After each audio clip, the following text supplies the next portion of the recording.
আসসালামু আলাইকুম। কেমন আছেন সবাই? আশা করি আপনারা সবাই ভালো আছেন। তো আল্লাহর অশেষ রহমতে আমরা সবাই ভালো আছি। তো এসএবাকি চ্যানেলে আপনাদের সবাইকে স্বাগত জানাচ্ছি। তো আবারও নিয়ে এসেছি আপনাদের মাঝে আরেকটি নতুন ভিডিও। তো আজকের তারিখ হচ্ছে 11ই এপ্রিল 2024। তো আজকে হচ্ছে বৃহস্পতিবার। তো রমজান মাস শেষ, তারপরে সিয়াম সাধনার মাস শেষ। তো মানে গতকালকে রমজান মাস এই পর্যন্তই ছিল। তো আজকে হচ্ছে শাওয়াল মাসের 1 তারিখ। তো শাওয়াল মাসের 1 তারিখে হচ্ছে ঈদুল ফিতর, মানে ঈদুল ফিতরের দিন। তো আপনাদের সবাইকে ঈদ মুবারক। তো আপনাদের সবাইকে ঈদের শুভেচ্ছা জানাচ্ছি। তো আপনাদের ঈদ আপনাদেরও খুবই ভালো কাটুক। তো আপনাদের ঈদ খুবই আনন্দময় আর নিরাপদ হোক। তো আজকে ঈদের দিন। তো এই দিনে আজকে আমি স্পেশাল ব্লগ, মানে ঈদ ব্লগ নিয়ে আসলাম আপনাদের মাঝে। তো আশা করি এই ঈদ ব্লগটি আপনাদের কাছে খুবই ভালো লাগবে। তো ভিডিওটি শুরু থেকে শেষ পর্যন্ত দেখার জন্য আপনাদের অনুরোধ রইল। তো বেশি কথা না বলে তো চলুন ভিডিওটি শুরু করি।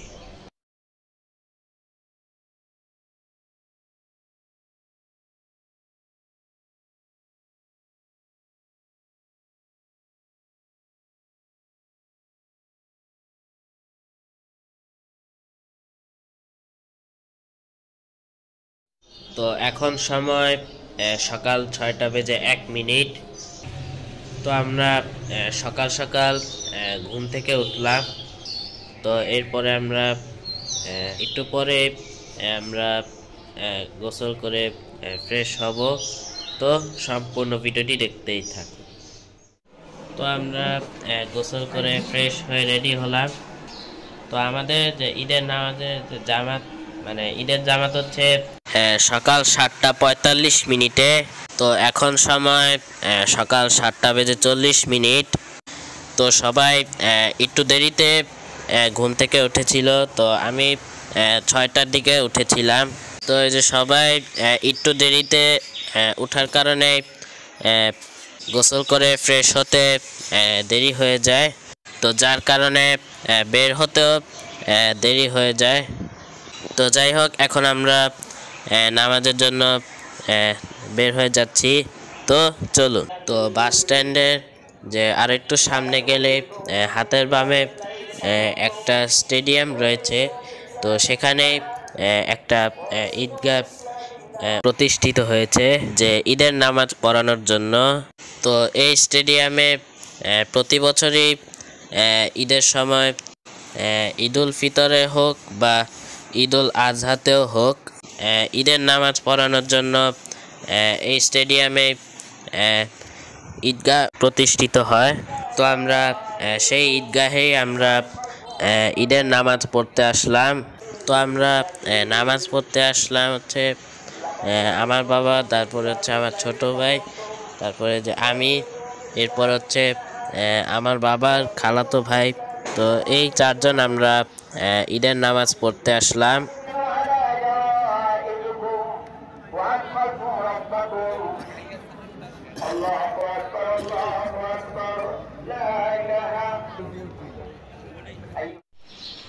তো নামাজ পড়া শেষ। তো আমরা নামাজ পড়ার পরে আমার দাদার কবর জিয়ারত করলাম। তো এরপরে আমার দাদার কবর জিয়ারত করার পরে আমরা বাসায় আসলাম। তো সম্পূর্ণ ভিডিওটি দেখতেই। তো ঈদ উপলক্ষে পায়েস বানিয়েছিল। তো এই পায়েসটা রাতের বেলায় বানিয়েছিল। তো ঈদ উপলক্ষে সারা রাত পর্যন্ত অনেক কিছু রান্না করেছিল বা বানিয়েছিল। মানে অনেক কিছু বলতে চটপটি, তারপরে গরুর মাংস, তারপরে সেমাই, তারপরে যে এই পায়েস বানিয়েছিল বা রান্না করেছিল। এগুলো আসলে ঈদ উপলক্ষে যে বানিয়েছিল বা রান্না করেছিল। তো এগুলো আসলে প্রতি বছরই ঈদ উপলক্ষে বানানো হয়। তো সেটা আপনারা তো অবশ্যই জানেন। তো যাই হোক, তো এখন আমি এই যে পায়েস খাবো। তো এখন আমার হাতে যে পায়েস রয়েছে, এখন আমার হাতে যে পায়েস আছে, তো আপনাদেরকে পায়েস টেস্ট করে দেখাবো। এই যে পায়েস,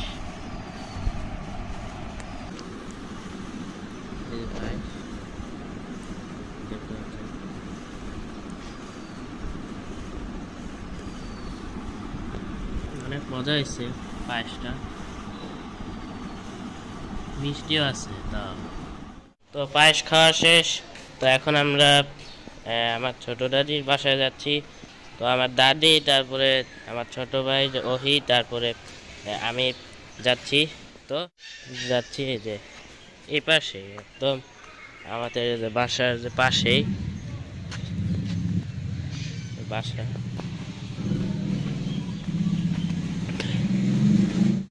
তো ছোট দাদিদের সাথে দেখা করার পরে এখন আমরা বাসায় আসলাম।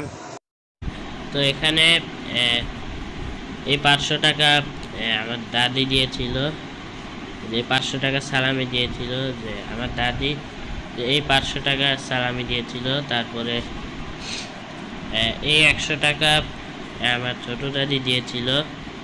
তারপরে ঈদের অনেক আগে ঢাকায় আর কি, যে আমার ছোট ফুপি আরো 1000 টাকা সালামি দিয়েছিল। তো মোট 1600 টাকা হয়েছে। তো টোটাল 1600 টাকা হয়েছে। তো বুঝতে পারছেন। তো একটা কথা হচ্ছে যে ঈদের সময়, মানে যে কোরবানি ঈদে অথবা রোজার ঈদেই হোক না কেন, ঈদের সময় প্রতি বছরই ঈদের সময় চটপটি বানানো হয়। তো এখন আমি চটপটি খাবো। তো এখন আমি আপনাদেরকে চটপটি টেস্ট করে দেখাবো।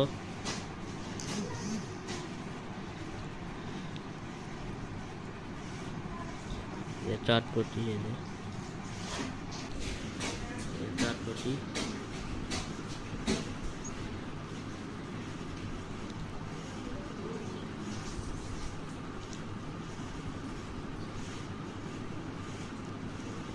অনেক মজা হয়েছে।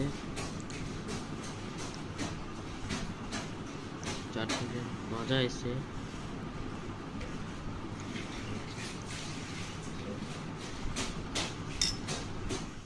তো চটপটি খাওয়া অনেক আগেই শেষ হয়ে গিয়েছে। তো দেখতে দেখতে লাঞ্চের টাইম চলে এসেছে।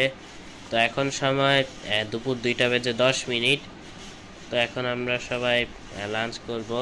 তো তো আজকে আমরা যে ঈদের দিনে আজকে আমরা যে লাঞ্চ করছি হচ্ছে পোলাও, যে মুরগির রোস্ট দিয়ে, তারপরে গরুর মাংস দিয়ে। তো এই রোস্ট আর পোলাও এটা আজকেই রান্না করেছিল, দেখতে পাচ্ছেন। তো এখন আমি মুরগির রোস্ট, তারপরে গরুর মাংস দিয়ে পোলাও খাবো। তো প্রথমে পোলাও দিয়ে যে রোস্ট দিয়ে আপনাদেরকে টেস্ট করে দেখাবো।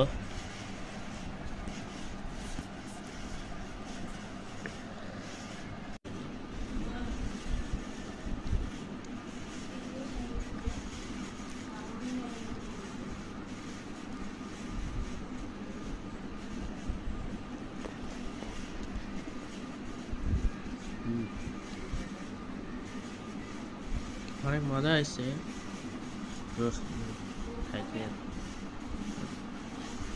অনেক মজা লাগে, মজাই হয়েছে একটা। তো মুরগির রোস্ট দিয়ে পোলাও দিয়ে খাওয়া শেষ। তো এখন গরুর মাংস দিয়ে খাবো। তো একটা কথা আমি আপনাদেরকে আগেও বলেছিলাম, তো এখন আবারও বলছি, যে এই গরুর মাংসটা রাতে রান্না করেছিল। তো যাই হোক, এই গরুর মাংস দিয়ে পোলাও দিয়ে টেস্ট করে দেখাবো।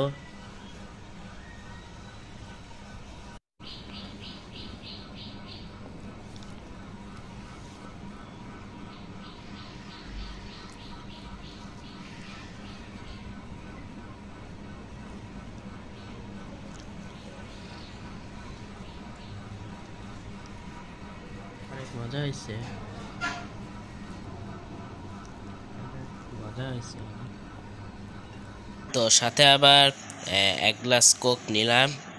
তো এখন আমি আপনাদেরকে কোকটা টেস্ট করে দেখাবো।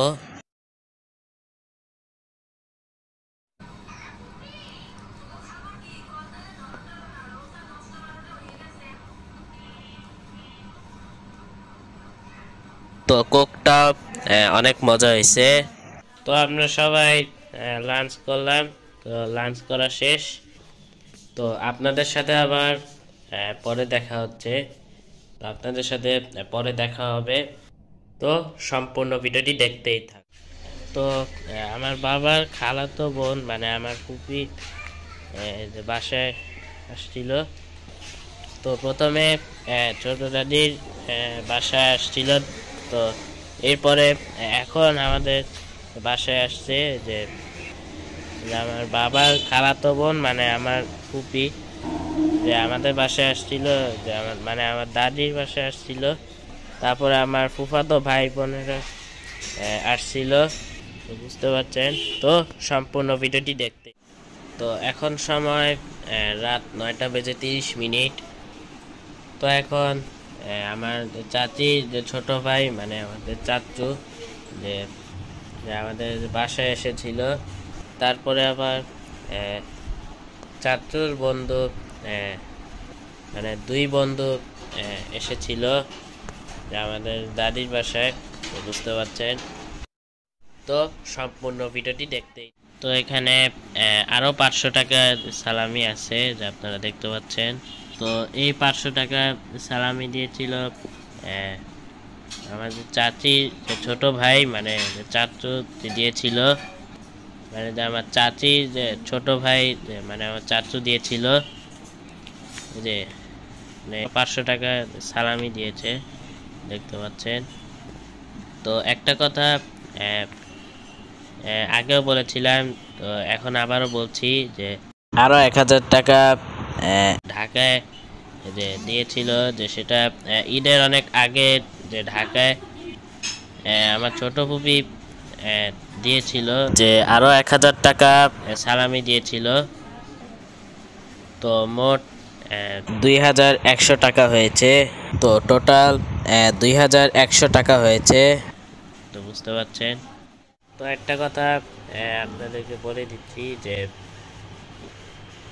আমার বড় ফুপি যে থাইল্যান্ডে গিয়েছিল যে ঈদ করতে। তো 8 তারিখে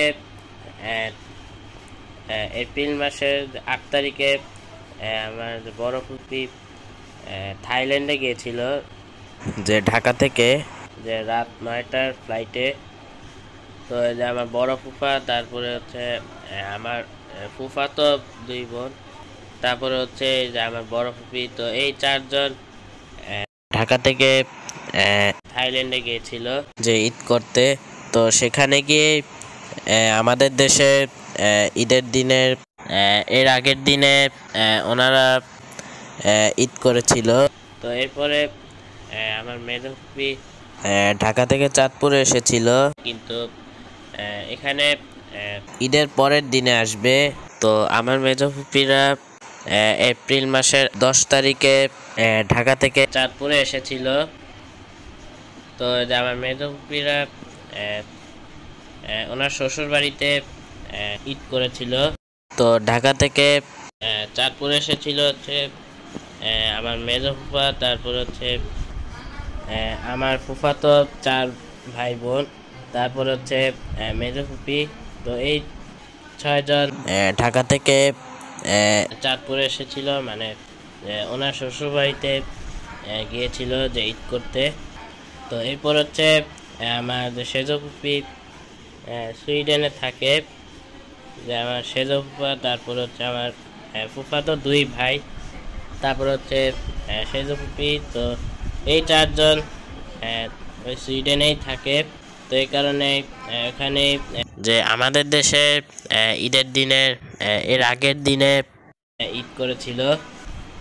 তো এরপরে চাচুরা আগে আমাদের সাথে যে বাংলাদেশে ঢাকায় থাকতো, তো বর্তমানে জার্মানিতে থাকে। তো আমার চাচাতো দুই ভাই, মানে একদমই ছোট, চাচাতো দুই ভাই, তারপর হচ্ছে আমার চাচি, তারপর হচ্ছে আমার চাচু। তো এই চারজন ওই জার্মানিতেই থাকে। তো এই কারণে এখানে যে আমাদের দেশে ঈদের দিনের এর আগের দিনে ঈদ করেছিল। তো এরপরে হচ্ছে যে আমার ছোট ফুপি ঢাকায় ঈদ করেছিল। তো যে ঢাকায় যে ওনার শ্বশুর বাড়িতেই ঈদ করেছিল।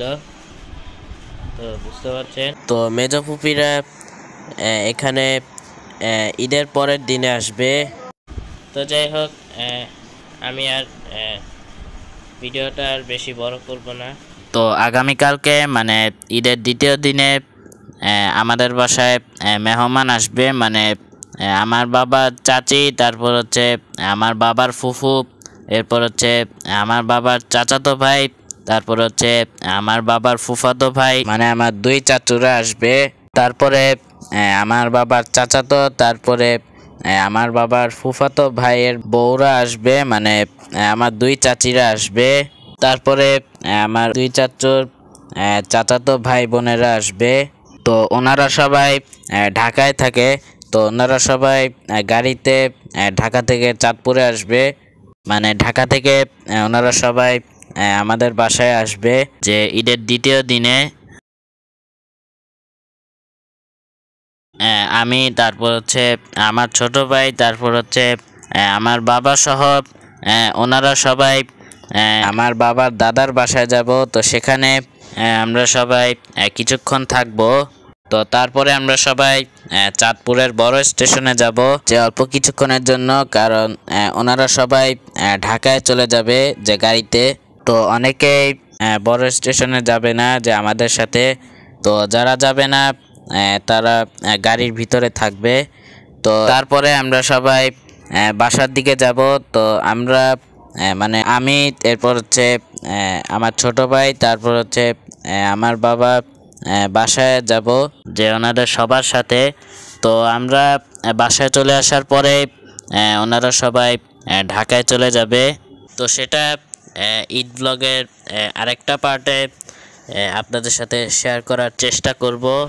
তো সেই দ্বিতীয় দিনে, ঈদের দ্বিতীয় দিনে আরেকটা ঈদ ব্লগ নিয়ে আসবো আপনাদের মাঝে। তো এই ছিল আজকের ভিডিও। তো আপনাদের এই ভিডিওটি কেমন লেগেছে তো অবশ্যই কমেন্ট বক্সে জানাবেন। তো ভিডিওটি ভালো লাগলে লাইক, কমেন্ট, শেয়ার দিয়ে পাশে থাকবেন। আর এরকম ভিডিও পেতে চাইলে এখনই আমার চ্যানেলটিকে সাবস্ক্রাইব করে পাশে থাকুন। তো সবাই ভালো থাকবেন, সুস্থ থাকবেন। আবার দেখা হবে নতুন কোনো ভিডিও নিয়ে। ধন্যবাদ। আল্লাহ হাফেজ। আসসালামু আলাইকুম। ঈদ মুবারক সবাইকে।